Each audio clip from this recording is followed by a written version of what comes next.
Guys, we got the Duffer Brothers right here.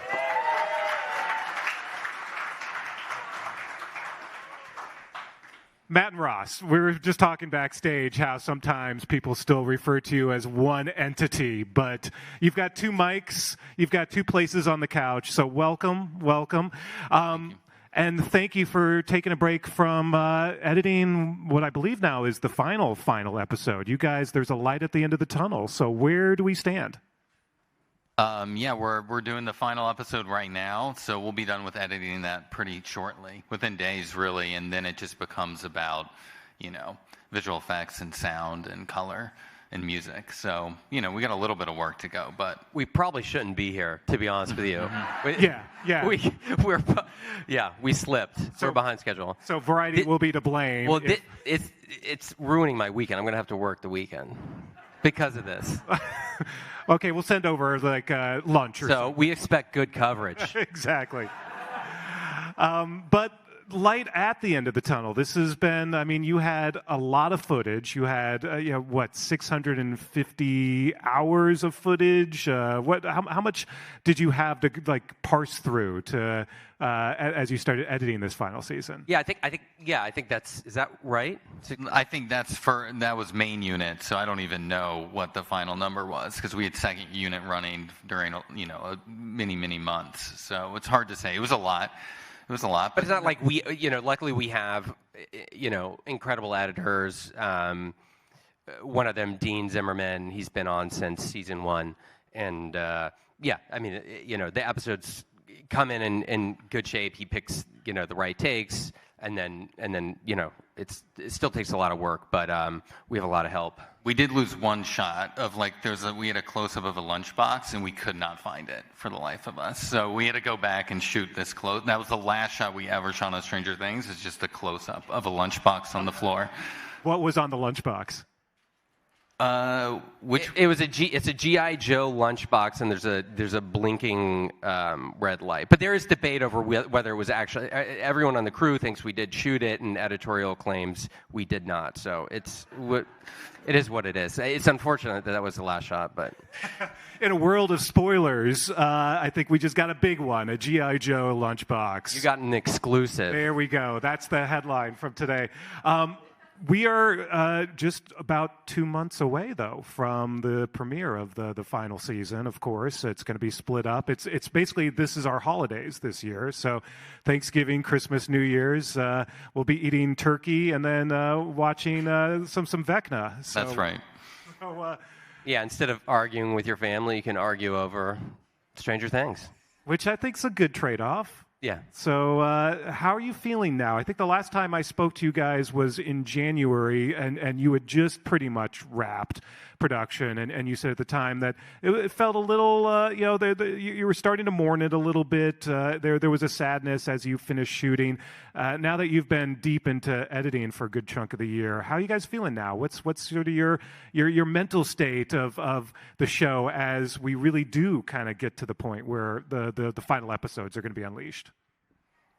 I think we're mentally pretty healthy, and I think more so maybe than we were in production. And I think because it consumes you entirely, and that you don't really think about anything else aside from just the little. I mean, you start scene by scene, line by line. So, all the color, tweaking the color, sound. So luckily that just takes up your entire brain, and you can't think about the fact that it's going to be released. But thanks for reminding me.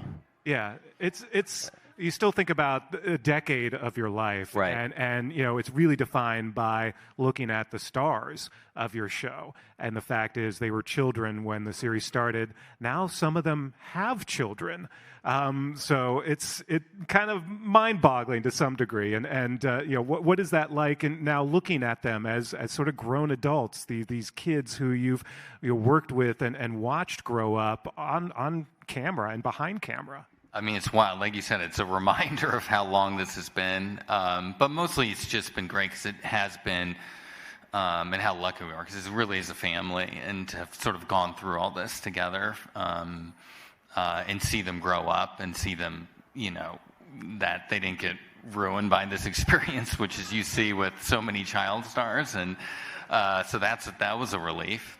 Yeah, they seem like good people. They really are. I mean, I think it always comes down to the parents. I mean, you hear it with Harry Potter, they're like part of the casting is the parents. We probably should have done that, but it doesn't matter. It didn't matter because we just lucked out. I mean, they had good families. And supportive parents, and that kept them grounded. I think it also kept them grounded that there wasn't just one of them, right? So there was a whole group of them, and they stayed friends and they stayed connected when the seasons ended, and they're very close to each other. And I think because they were not going through any of it alone, because I think it was challenging, but because they were all experiencing so much of the same things, I think it helped that. There were so many of them, and that's sort of, I think, that's my theory as to why one of the reasons they turned out good people, aside from just some luck in terms of what kids we landed with. Well, do we know how Barb is doing these days? That's the big question. Shannon? Barb the character, or Shannon Purser? We know how Barb is doing these days. Barb is not doing great. Not great. No, Shannon's great. I actually ran into her the other day. She's great. She's I think she's like directing her first short film. So yeah, I mean, even the actors who had these small roles are doing well, and we're proud of them. Well, you look. We talk about the passage of time, and the one thing is to look at the kids and how they've grown, but then we can also just look at streaming and Netflix and how that business has evolved over the decade that you guys have been doing this. And we're at a very different place in this business now than we were when things started. It was still kind of in its infancy when Stranger Things came on. This idea of binging shows and all show episodes dropping at once, and the idea of something becoming a phenomenon in the world of streaming was still pretty new way back when you guys launched. And how do you sort of look back at that now, and how you've rode this wave of this evolution of this medium, and the fact is this is how we watch television? I mean, we feel lucky because, like you said, it was, when we went to Netflix, it was really just House of Cards and Orange is the New Black. It's really the only shows that they had. And then we just rode this peak TV wave, which has been incredible for us because it's allowed us opportunity to tell a story of this size and this scale and this length. And I don't know how many of those. I mean, we'll see where TV goes, but it's going to be a different landscape, obviously, the next decade than it was for us. But for us, and I think a lot of artists, it was just an incredible experience because they're taking shots on people that maybe didn't have all the experience. They're taking shots on bolder ideas, and I think that's what I hope continues to happen in the next 10 years, even as there's a reduction in the number of shows, because Matt and I, we had never run a show before. We had only had a failed movie, and still, Cindy and Ted and the people at Netflix saw something just in this 50-page script and gave us this shot. And so I hope in a new landscape where there are less shows that people are still, the people that can greenlight things are still going to give shots to people like who we were back 10 years ago. When we pitched at Netflix, it was like it looked like a dentist's office. Like, it was so small. Yeah. And now it's how many fucking buildings do they have? It's all over the world. And all over global. There was no consumer products. I remember, when the show actually took off, Sean Levy, our producer and also director, he called, and one of our directors, and he called Netflix, was like, where the fuck is your consumer product division? Like, you guys are leaving so much money on the table. So they created it. So it's like, it's to see that Netflix's growth. I think it was 80-ish million, subscribers when we started, and now I don't know what it is, over 300. So it's been fun to see the growth, but also, it's really wild. I mean, a lot of that is thanks to Stranger Things. And do you look at that sometimes and think, well, that building wouldn't be there if it wasn't for Stranger Things? that all those billboards on Sunset, you're welcome, Netflix. I know. Why haven't they named one of these buildings after us? That's ridiculous. Maybe. The Duffer Buildings. Duffer Building. Has Come a on. ring to it. When you now look and see speaking of consumer products, are you amazed at some of the Stranger Things products that are out there? What is the weirdest thing that you've seen on shelves or you've crossed your desks that you had to approve, like Stranger Things toilet paper? What is something that even boggled your mind? Oh, we're doing that now. We don't go that deep on the, I see every once in a while, but there's so much out there that I don't even know that it exists. The Transformer toys were weird, like the one that turned into Argyle, or there's these, Chips Ahoy cookies. I see we're like partnering with Gushers. I didn't even know Gushers were still a thing. Did you? I think you're bringing back the '80s candies now too. Yeah. No, but it's actually been really fun. I actually. I'm kind of into, like, when we grew up, and I remember whenever, mostly actually in the early 90s, mid 90s, and there were these, whenever a big movie came out, it was Batman, or, I remember Dick Tracy was big at the time, and there would always be, or Jurassic Park, you just felt it everywhere. And so, I've been really wanting, McDonald's toys. So I'm like, that's been one of my goals. Yeah, a Happy Meal. Happy Meal. Yeah. So there's not for, but I don't know if I'm allowed to say this, but for the animated show, there's going to be a Happy Meal. I'm just like, it makes me very happy. The main show was a little too much death. Yeah, for a Happy Meal for the children. Yeah, they didn't want to advertise that to children, but the cartoon is good. So anyway, I want, now that I don't know what my new goals in life are, now that we have a Happy Meal. Well, let's talk about some of the future then, since you mentioned animated show, and what do you see the future be in terms of additional spin-offs? What are you excited about? Maybe the opportunity to have other creatives come on and play in your sandbox. What is the future of Stranger Things just as a franchise? I think a lot of it is just. We think, when we know it can live on, but it's just making sure that anytime we put something out, it has a stamp of quality to it, and to make that happen, since Matt and I won't be able to show run, I think it's just about finding creatives that see something exciting and they want to bring their own vision to it. And Matt and I we want to be as involved as we can, but also it's sort of, handing that over to other people. We just did it on the play with Stephen Daldry. That was his idea. He came to us with us, and that's really a lot of how we envision the future. Is we want people to come to us with a passion and idea, and then and sort of let them run with it and tell their own story. I know there's been talk of maybe an anthology series. There have been a lot of different ideas that have kind of been bandied around. I don't know how much you're able to talk about specifics. Probably shouldn't talk about much. We're trying to figure out, and we have some ideas, how to expand it. Basically, we just want to make sure that if we're going to do it, it's something that we're very excited about. Like, the way we sort of approach it, like, especially with Netflix, even the stuff that we're producing, is we really are careful about, what we bring to Netflix. And always my thing is, am I going to be really mad at them if they pass on this? And if I'm sort of like blasé about it, or I'm going to feel like blasé or sort of almost relieved, then just don't do it. Just throw it in the garbage bin. So it's been so that's our focus, just quality, and also just to not flood the market, flood it with ideas. I actually, it's just, you don't want too much. You want, if something comes out, it feels like exciting and an event. Going back to when we were growing up with all these movies, there was huge gaps between when the movies would release.